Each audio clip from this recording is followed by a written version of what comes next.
Missing for nearly 2 days. It's just wearing me out. A local family's plea for help to find their son.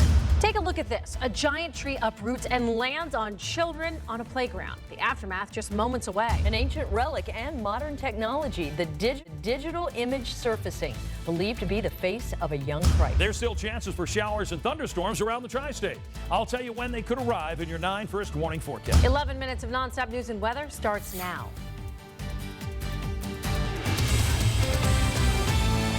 Breaking now, a fire here that sends 2 victims to a hospital in Columbus. This happened on Lewis Avenue near Vine Street, and that is where our Allie Kramer is now. She talked with one man inside when the fire started. Allie.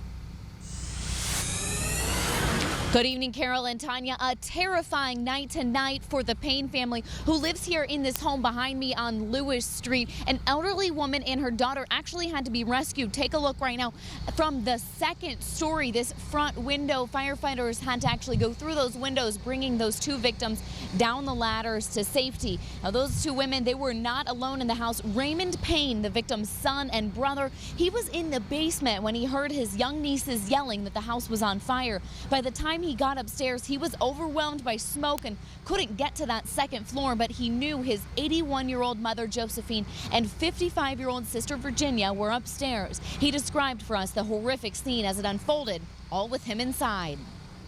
I saw a massive blaze in the back room, which is the back bedroom. Couldn't get upstairs completely because the flames engulfed me. And I saw the roof cave in the bathroom. And I couldn't get to my mother or my sister, but my sister broke the window to get my mother to the window. So she now again, those 2 victims had to be flown to Columbus area hospitals for treatment for smoke inhalation. They'll actually be using treatment with hyperbaric chambers. This is a story we're going to continue to follow. We're going to stay on scene. We understand fire investigators are here right now. We'll bring you the very latest information starting tomorrow morning on Good Morning Tri-State at 4:30. Reporting live today in Corryville, Allie Kramer, 9 on your side. Thank you, Allie. Well, he could be anywhere. Friends and family say missing Morrow teen Ashton Bauman has connections across the country. 9 on your side's John Genovese spoke with Ashton's father tonight. Well, right now the search continues. Police say they're on the lookout for Ashton's car as friends and family are just hoping he comes back home. In the small village of Morrow for almost 2 days. For him to disappear like this is completely out of character for him. More questions, no answers. I want to know that he's safe and that he's not hurt. 16-year-old Ashton Bauman is a student at Kings High. Around 7 in the morning, that's where he told his dad he was going, but never showed up. He left his phone on the counter and took all of his stuff. Family and friends then quickly calling police. Officers searching for clues, among them his black 98 Mercedes. Obviously didn't find any sign of him or the car. For anyone missing, Sergeant Matt Landrum says it's the toughest part of the case. Just not knowing if he needs any help, if he's all right. We just want to know he's safe. His friends doing everything they can. I started looking, started asking friends, driving around, going little places I think he may have went to go sit by himself and hang out. His family feeling it most, hoping for a sign. No sleep. I'm exhausted. It's just wearing me out. I just want him to come home where he's safe. Now, through bike racing, family members tell us Ashton has friends across the country. Anyone with information on his whereabouts is being asked to call police. For now, John Genovese, 9 on your side. John, thank you. New tonight, we're learning phone records may lead investigators to a person of interest in the Brittany Stykes case. This comes 1 day after a vigil was held in her honor. Tonight, Brittany's father tells 9 on your side investigators have been sifting through electronic evidence. It's been almost 2 years since Brittany was killed in Brown County. A dogfight over a ban on pit bulls tonight in Dayton. But as Evan Millward tells us, opponents to a ban on the breed may have to wait to change the law. He's joining us now live. Evan. Well, yeah, Dayton's ban on pit bulls has been on the books for nearly 10 years now. Tonight we learned despite impassioned pleas against it, there is no rush to remedy what some call discrimination. Pit bulls bite more people than anybody. No, they don't. No, sir. No, they don't. I disagree. There's statistics supporting. Emotions run high in Dayton. After all, we're talking about people's family members. Both of my dogs are rescue dogs. Robert Wade's dogs were home when we introduced you to him 1 month ago, but now they can't be. One's a pit mix, not allowed by city ordinance. The other one is a boxer lab mix. Why can't she be it? Why can't I have her? Because she looks like a pit? That's not right. Council says it is looking at changing a 2006 ordinance banning the breed. Rather than just a very targeted approach, I think we may have to go more broad brush. We just have to make sure that other dog owners are fairly treated also. We want them to take the time and to take the due diligence to really research the issue and to make an informed decision for the community, one that's going to benefit the community. But Dayton's mayor helped push the issue the first time. So I don't think it needs to be changed. It's a good ordinance. Chances are there won't be a change for quite some time. We want to get the right ordinance in place this time. The ordinance that was in place in 2006 was the same one that everyone else put in. City leaders say the data they're looking for about dog bites is lacking or skewed, so they are willing to talk to anyone with experience. On the other side, a group has formed against this ordinance. They've hired an attorney who they say is willing to take this to court. We're live in Dayton, Kentucky tonight. I'm Evan Millward, 9 on your side. Evan, thanks for that report. 11 at 11 continues now with your first check of the forecast. That's right, Chief Meteorologist Steve Raleigh here. It felt like summer tonight. Yeah, it sure did. It's going to feel like summer this week, too. In fact, we're coming back to talk about the chances for rain and storms that are increasing. But right now, things are dry and clear. 69 degrees outside right now. Temperatures in some spots, though, are as low as the lower 60s. So I think in some spots, especially in some of the neighborhoods, we're looking at some temperatures maybe in the middle 50s. But it's only going to take sunshine coming up, and you're going to see plenty of sun. Some areas may see a little patchy fog where you get a little cooler for tonight. Now, as we head into tomorrow, mostly sunny and 84 degrees. So, yeah, more summer on the way, but you'll notice a chance of afternoon rain. We'll talk about how much, and as we head toward the weekend, Mother's Day weekend, we'll talk about that, too, in a couple of minutes. All right, thank you, Steve. All new on 11 at 11, the White House is offering up to $20 million for information leading to the top leaders of ISIS. According to the State Department, the 4 leaders may be somewhere in the Middle East. One is an official spokesperson for the group.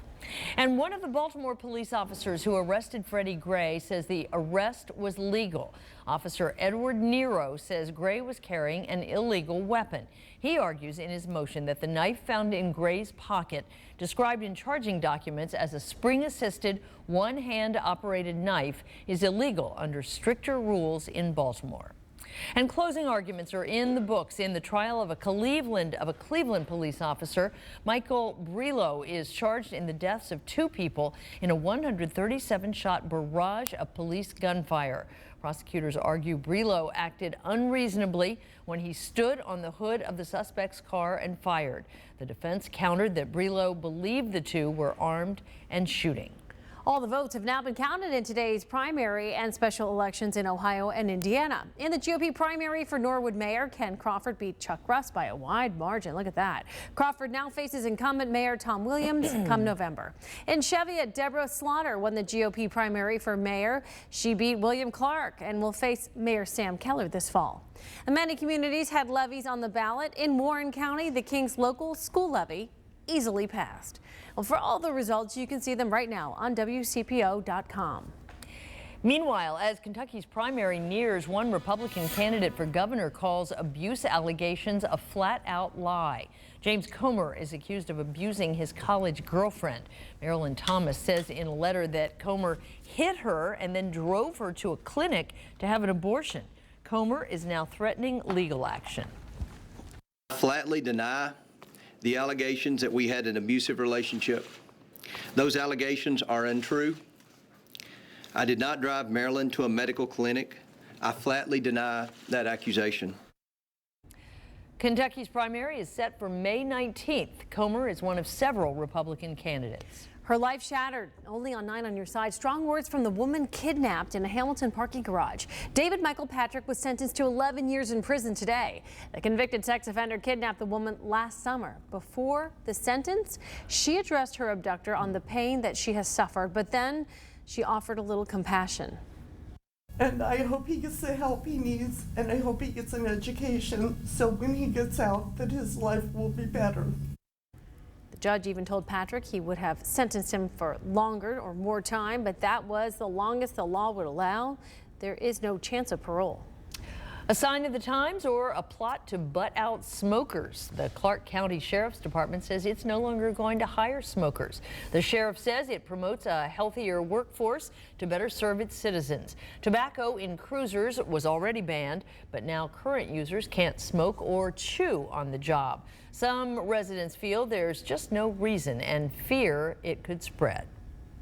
When it rises to the level of actually putting in place a policy where you refuse to hire people that smoke, I think that's taking it too far. The deputies union will meet with the sheriff to clarify the new rules. Right now, 95% of the Clark County deputy staff does not smoke.